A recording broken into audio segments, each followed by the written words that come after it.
Good afternoon, everyone. My name is T'Challa. Welcome to Learning with the T'Challa's platform. Okay, about a few days ago, I got a message from someone. I really don't like to disclose the names of people who want me to do a video for them to answer a few of their questions. But this person is a student of English and needs to know the difference between mutual belief and background knowledge. Like, that's a part of pragmatics. When I was actually doing that course in my fourth year, I really didn't realize that there could actually be a reason for a mix-up. So I want to really use this opportunity to dissect the difference between mutual belief and background knowledge in pragmatics. Okay, and once again, before I get into this, I want to thank each and every one of you that has been watching my videos, my vlogs, what I have to say, even for persons who are not even in the arts and humanities, who just watch it for the purpose of entertainment, and for those who watch it for the purpose of information and getting educated. Thank you so much. I want to say a big thank you to all of you guys, and please feel free to come up with questions. I have like a few more questions on a few topics that I still have to address, and you guys should be rest assured I'll try and get it up as soon as possible. Okay, so for the difference between mutual belief and background knowledge, okay, these two concepts are actually under the idea of pragmatics. Now, what pragmatics does is pragmatics enables you to use language the way it is meant to be used. Pragmatics is an aspect of linguistics, right, that tells you how it answers the question of how should a particular writer or a particular speaker use a particular language. So the idea of looking at the surroundings, which in terms of linguistics is called context, is brought into place. Now, context is also another subheading for the idea of mutual belief and background knowledge. So you really wouldn't understand the difference between mutual belief and background knowledge if at first you don't understand the meaning of context. So now, what is context? I really don't enjoy quoting what authors have to say, because if I have to quote what authors have to say, then it means you really don't need to watch my videos. All you need to do is read it, cram it, and write it down. So I would explain context in the most simplest way that I can, so you can get a grasp of what context actually means. So let's take, for example, you are called to address a group of students. Probably these students are in their ages of 13 to 18, persons underage, right? And you are asked to address them. You are asked to talk to them about something you feel will be beneficial to them.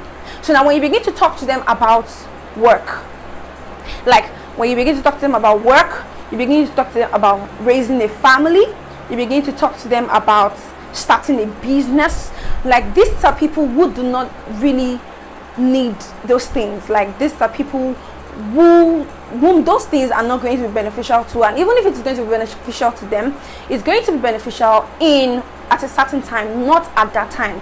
So now, context helps you to talk, helps you to write, recognizing the environment, recognizing the persons that are involved in that conversation, recognizing the place at which the conversation is holding, recognizing the time at which the conversation is holding. Like, context is what helps you to pick up a book, and then you can take a pen after reading that book and say, the person who are engaging in the conversation in this text is at so age range, is doing so work, is involved in this, is involved in that. So context is simply the understanding of the surroundings, the social happenings, the physical happenings around which a conversation is being made. So now, when you want to talk about mutual belief and background knowledge, now let's take, for example, I walk up to you at an airport and I'm like, good afternoon, ma, or good afternoon, sir, and you're like, good afternoon.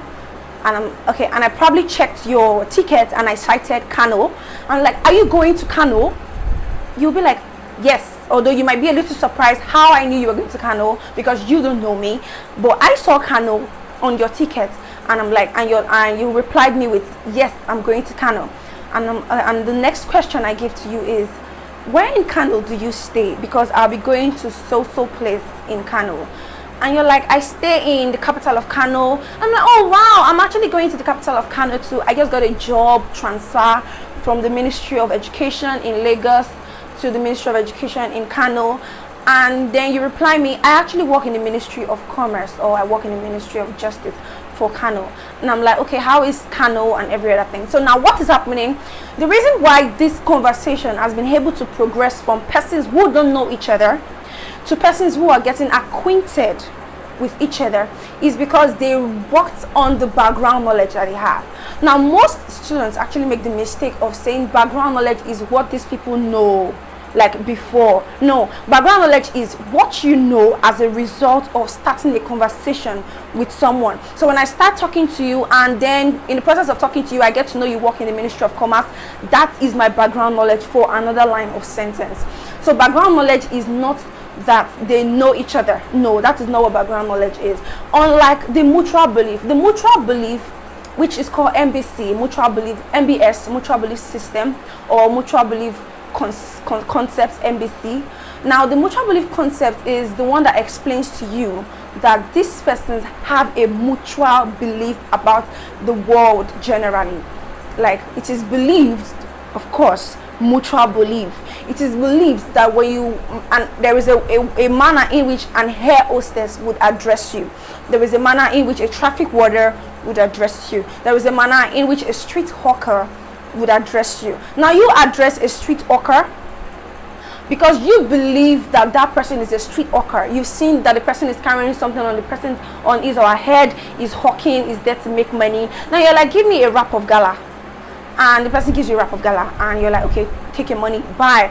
That is it. There is the mutual belief that you've had about that person. The person has a mutual belief about you that you want to make a purchase. Now you have a mutual belief that the person is interested in selling something to you. So there is a mutual belief. There is really no need for a conversation or a long conversation to ensue, because you don't necessarily get to know the person. So now basically the difference between mutual belief system and the background knowledge is that, first of all, the participants involved in that conversation generally do not have they do not have any background. They do not have any pre-information about each other. Okay, that is one of the similarities I meant to say. They do not have anything between each other.